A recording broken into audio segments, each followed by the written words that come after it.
This is a 2023 Toyota Crown. The Toyota Crown is brand new for the US for 2023, but it's actually in its 16th generation for Toyota overall. For 2023, the Toyota Crown is new to the US, and you can consider it the replacement of the Toyota Avalon, although obviously this is quite different. There are 3 trims of Toyota Crown: the XLE, the Limited, and the Platinum.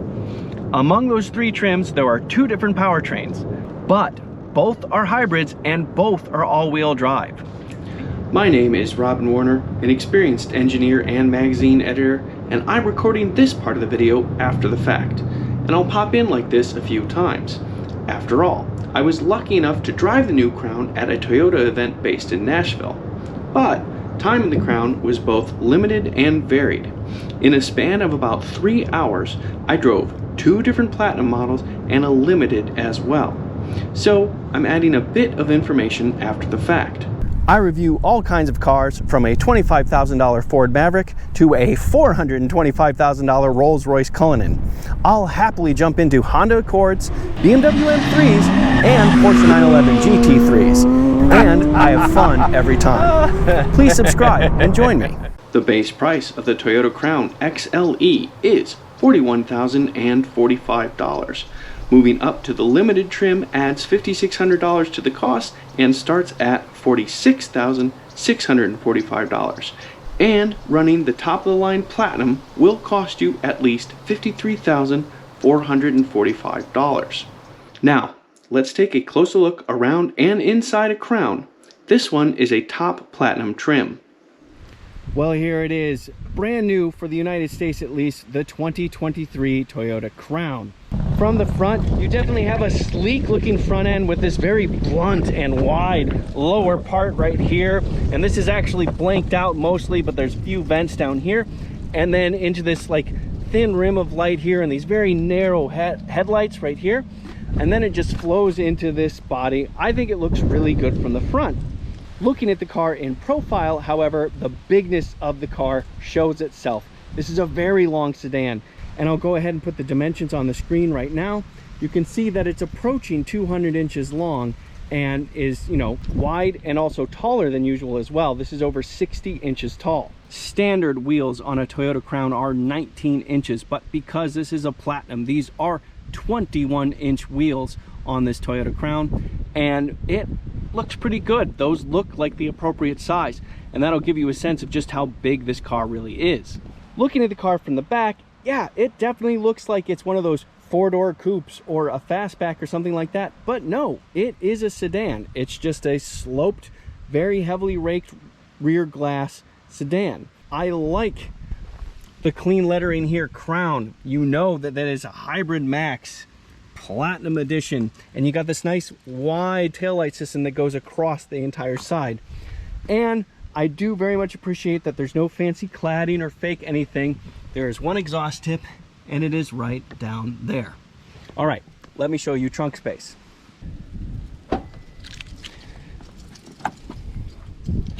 You get 15 cubic feet of trunk space, and yes, if you need more space than that,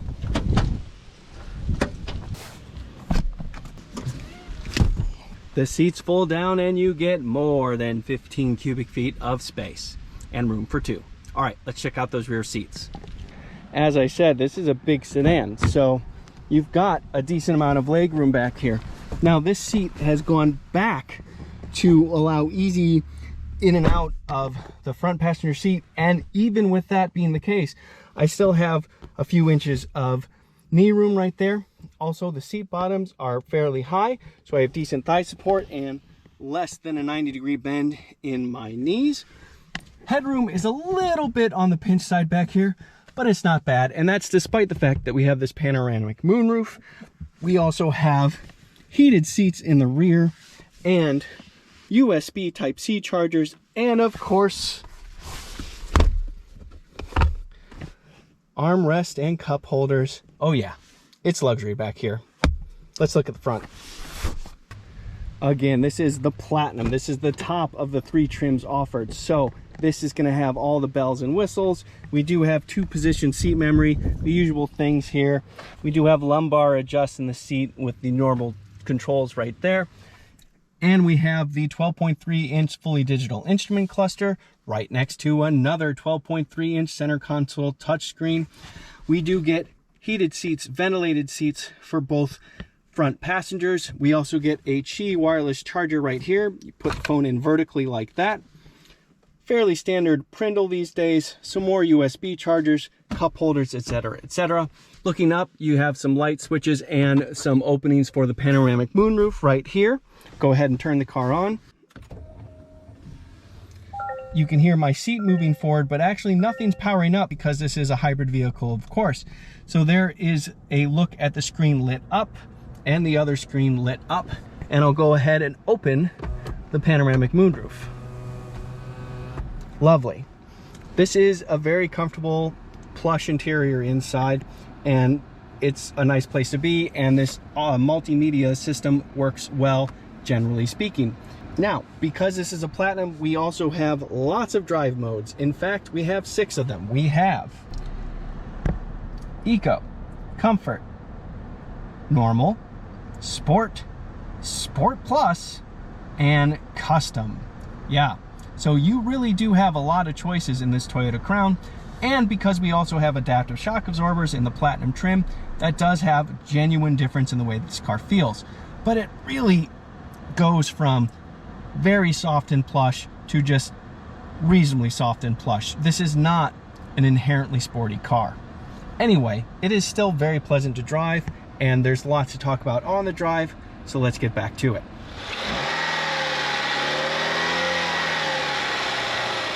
The XLE and the Limited get a 2.5-liter engine coupled with 2 motors and the Toyota hybrid system. That makes a combined horsepower of 236 and has all-wheel drive without a drive shaft, an electric motor mounted on the rear axle. However, the second powertrain, also a hybrid, also all-wheel drive, also drive shaft free, but 340 horsepower instead of 236 and 400 pound-feet of torque.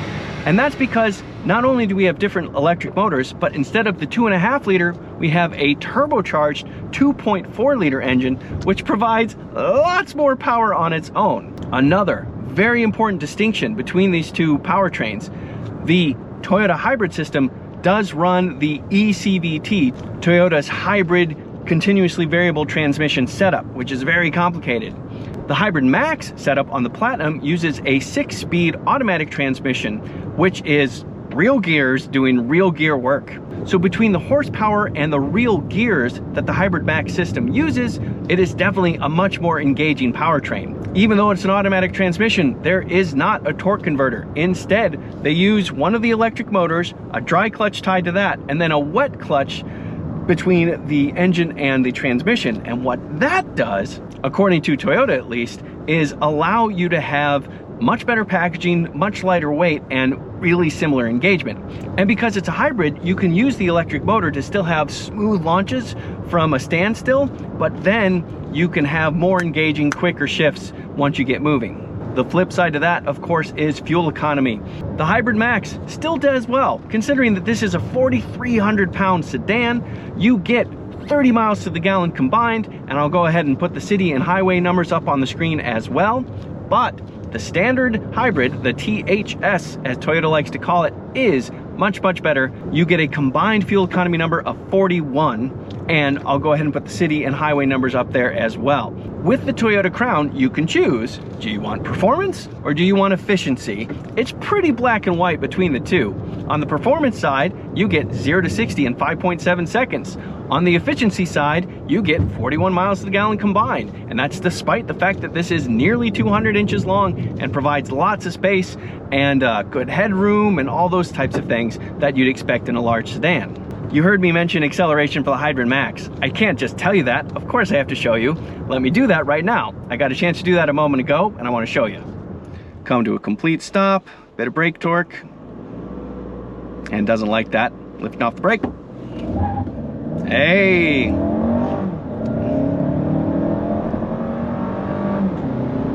Yeah, really not bad. You know, good hustle. Toyota claims 0 to 60 in 5.7 seconds with this hybrid max powertrain, and yeah, that sounds about right.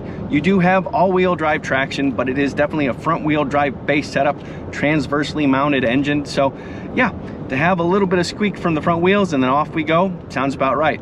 And yeah, the noise, but it is a good powertrain overall. And yes, you'll need to accelerate in the XLE and limited trim crowns as well. I tested that one as well. Let me show you that. Okay, quick acceleration test. Coming to a complete stop and slam on the gas. There it is. Come on. Yeah, you know, it's not fast, but it's not bad. I mean, considering the weight of this car, it gets up to speed pretty well. And you certainly wouldn't have any trouble merging on the interstate or anything like that, but it's also not going to be exciting either. Now, as I mentioned earlier, I'm actually outside of Nashville, Tennessee, and I did get a chance to drive on some curvy roads, and I did get a chance to assess the Crown there. Let me show you that. So the feel of this car is reasonable. You know, even in Sport Plus mode, which is the stiffest setting for the suspension and the most responsive setting for the powertrain, it's still relatively calm. It's definitely still a big sedan. It is still definitely a nice riding car more than it is a handling car. That said, with the adaptable shock absorbers, you know, we are going through corners relatively flatly. Steering weight is a touch on the light side, but really pretty decent considering everything else I just said.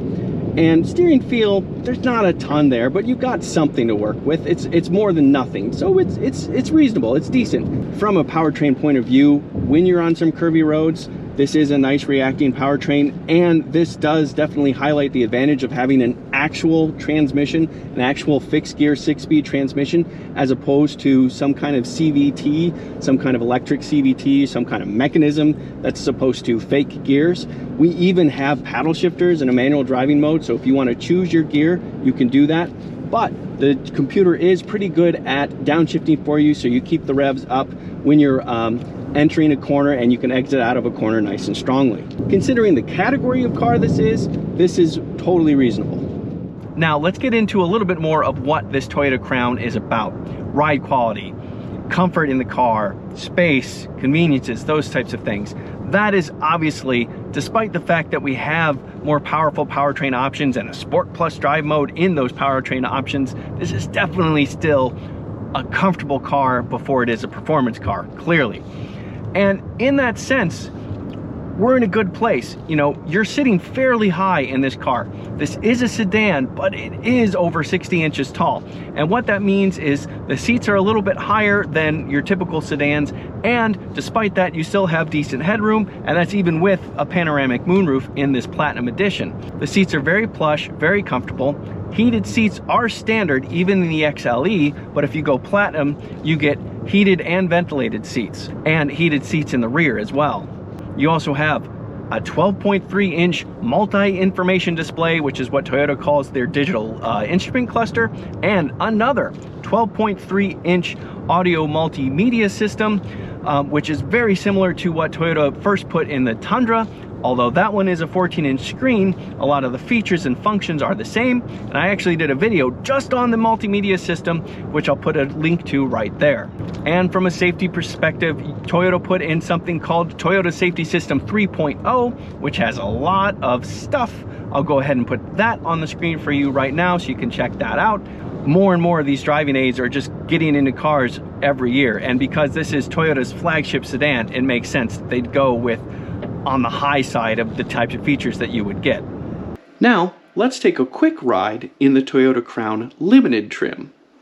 Because we do not have the adaptive shock absorbers, you can definitely feel that this is more body roll, more pitch, more dive, more excessive, and the steering does feel about the same, but not exactly the same because the shock absorbers aren't as stiffly tuned. So ultimately the steering feels a touch softer as well.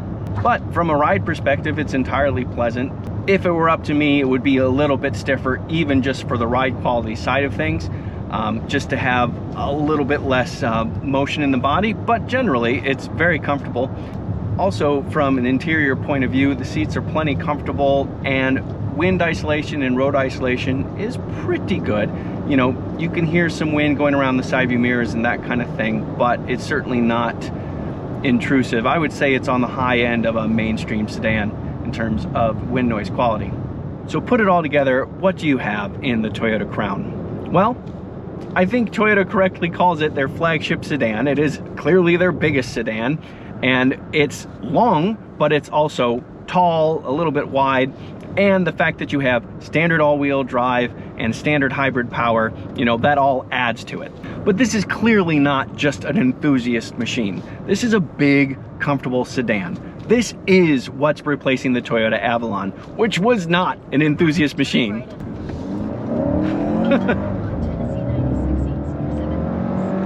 But it's also not a slow car. And in Sport Plus mode, the body, as I said, does stay reasonably flat. And it's competent at what it does. You don't have excessive understeer or anything like that. For such a big car, it is a bit on the playful side. And then the XLE and the Limiteds is not playful, but it is much more efficient. So in the Crown, if you're looking for something comfortable and quiet, you have a lot of choices. And you can choose, like, I want something comfortable, quiet, and quick, or I want something comfortable, quiet, and efficient. I'm Robin Warner, thank you for watching. And if you are still watching, I would really appreciate it if you like this video. Doing so helps me out quite a lot. Okay, goodbye.